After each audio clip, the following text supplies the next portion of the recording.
Assalamualaikum warahmatullahi taala wabarakatuh. Welcome back to my channel. Okay, hari ni kita nak share how to change Proton Iris punya spark plug. This is 2023 punya Iris 1.3. Basically dia a bit under power.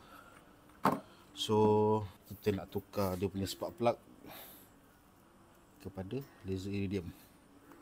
Okay, so iridium punya spark plug, dia punya tip untuk firing dia tajam. So secara teori dia mengeluarkan api yang bagus, api biru tak silap, untuk pemakaran. So basically dia akan increase power dengan better field efficient disebabkan di warna biru. Alright, so without further ado, item yang kita kena guna ialah key 8 untuk buka 2, 3, 4. And then kita guna soket 14. Okay. Untuk special iris ni dia pakai 14. Biasanya pakai 16.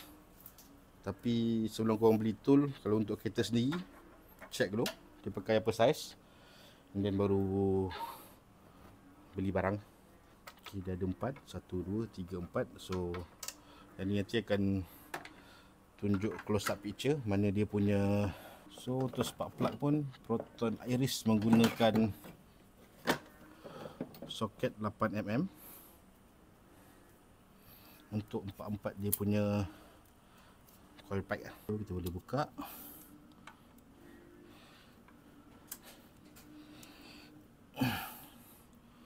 So untuk penukaran spark plug ni basically simple and straightforward. Tak ada additional hassle ke apa.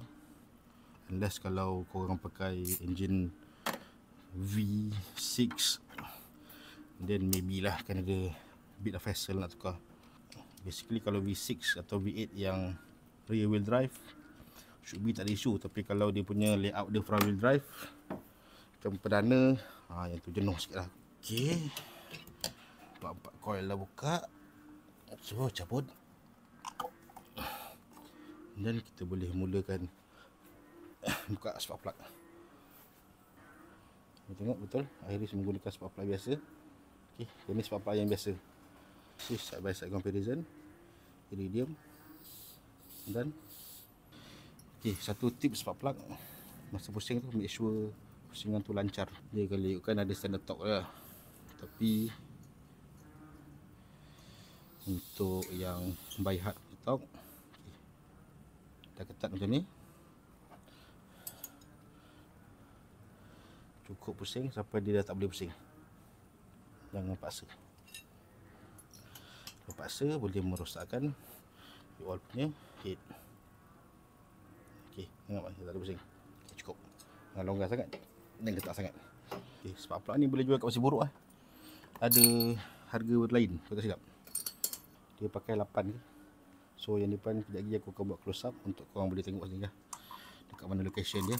Ada 4. Once kita dah complete check, kita boleh masukkan balik kita punya. Okay, ini pun sama 8 I mentioned earlier. Untuk skru ataupun nut bersaiz-saiz kecil ni 8, 10. So benda-benda macam ni jangan over tighten. Cukup pusing sekadar sampai kita rasa dia tak boleh pusing, sebab dia senang untuk patah, easy to break. Itulah, kita dah complete. Thank you for watching. Assalamualaikum. Peace out.